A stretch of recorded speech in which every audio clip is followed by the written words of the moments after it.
கண்ணகியுடன் வருகிறான் கோவலன். அங்கவன் செய்யாத குற்றத்திற்காக மரண தண்டனை பெறுகிறான். ஆராயாமல் தீர்ப்பளித்ததாக அரசன் மீது குற்றம் சாட்டும் கண்ணகி தன் காய்ச்சலமை கொண்டு தன் கணவன் கல்வன் அல்லன் என்பதை உணர்த்துகிறாள். அரசனுக்கும் கண்ணகிற்கும் நடக்கும் உரையாடலை இங்கு நாடகமாக நடிக்க வந்துள்ளோம். அரசே அரசே, நம் அரண்மனை வாயில் முன் அழுத கண்களோடும் தலைவிதி கோலத்துடனும் ஒரு பெண் வந்து நிற்கிறாள். இந்த பெண்ணிற்கு என்ன துயரமோ கேட்டாயா? கேட்டேன் மன்னவா. அதை பற்றி அவள் உங்களிடம் தான் கூற வேண்டும் என்று சொல்கிறார். அவர் உங்களிடம் நீதி கேட்டு வந்திருப்பதாக கூறுகிறார். நீதி கேட்டு வந்திருப்பதாக கூறுகிறாள்.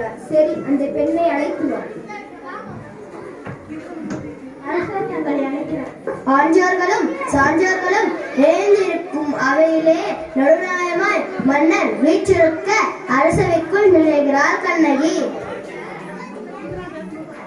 இளங்கொடி போன்ற பெண்ணே, அழுத கண்களோடு எம்மை காண வந்த காரணம் என்ன? நீ யார்? உனக்கு என்ன வேண்டும்? ஆராயாத நீதி வழங்கிய மன்னனே, என்னை யார் என்று கேட்கிறார். சொல்கிறேன் கேள். உலகம் வியக்கும் மன்னன் ஒரு புறாவுக்காக தன் உடலையை தந்த சிவமன்னனை பற்றி நீ அறிவாயா? பால் போற்றும் பசுவை மக்கள் தெய்வமென வணங்க அதன் கந்தை தேர்காலிட்டுக் கொண்ட தன் மகளை அதே தேர்காலிட்டுக் கொண்டாலே மன்னீர் சோழன். அவனை பற்றி நீ அறிவாயா? பெண்ணே, நான் கேட்ட வினாவுக்கு இன்னும் நீ விடை கூறவில்லை. அதை விட்டுவிட்டு நீ வேறு எதை கூறிக்கொண்டிருக்கிறாயே? இழப்பின் அருமை தெரியாத மன்னனே, என் நிலை அறியாமல் தானே நீ இப்படி பேசுகிறாய். நான் இதுவரை கூறிய பெருமை மிக்க சோழ மன்னர்கள் வந்த புகார் நகரமே எனது ஊர். அக்கூரில் பணியில்லா சிறப்பினுடைய புகழ்மிக்க மாசாக்குவன் மகனாகி கோவலன் என்பானின் மனைவி நான். ஓ, இப்போது புரிகிறது. அந்த கோவலன் என்பானின் மனைவியா நீ?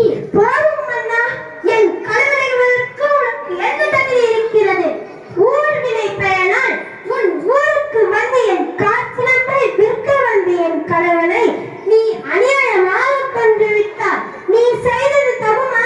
பெண்ணே, போதும் நிறுத்து. கல்வனை கொல்வது கொடுங்கோல் அன்று. அஃது ஏற்புடையதே. அஃது அனைவரும் இது அனைவரும் அறிவார்களே. உனக்கு தெரியாதா என்ன? அறநெறி தவறிய மன்னனே, தவறித்தவர்களை தண்டித்தல் தவறுடைய மன்னனுக்கு உரியது என்பதை நானும் அறிவேன். ஆனால் நீ கூறுவது போல என் கணவன் கல்வனன். அவனிடம் இருந்த சிலம்பம் அரசிற்குரிய சிலம்பென்று அதன் இணை சிலம்பிலோ என்னிடம் உள்ளது.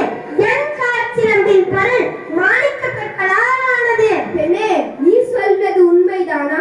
உண்மையாயின் அரசர் கூறிய சிலம்பின் பரல் முத்துக்களால் ஆனது. ஆன்றோர்கள் எழுந்திருக்கும் இந்த அவையில் அனைவருக்கும் உணர்த்துகிறேன்.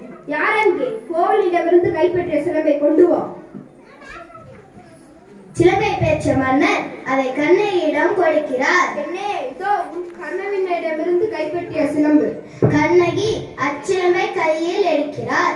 நீதி தவறாதவன் என்று உன்னை கூறிக்கொள்ளும் மன்னனே, ஒரு தவறும் செய்யாத என் கணவனை கொன்றது உன் அறநெறிக்கு எதிர்த்து என்று இதோ தைப்பிக்கிறேன். இங்கே பார். கண்ணகி சிலம்பை எடுத்து தரையில் போட்டு உடைக்கிறார்.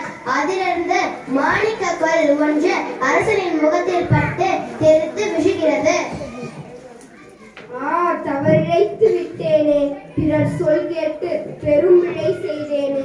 யானோ அரசன், யானே கல்வன். இதுவரை என் குலத்தில் எவரும் சொல்லாத பழி சொல்லுக்கு ஆரம்பித்தேனே.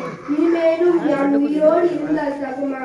இனி எனக்கு வெண்குற்ற கொடைதான் எதற்கு? செங்கோல் தான் எதற்கு? என் வாழ்நாள் என்றோடு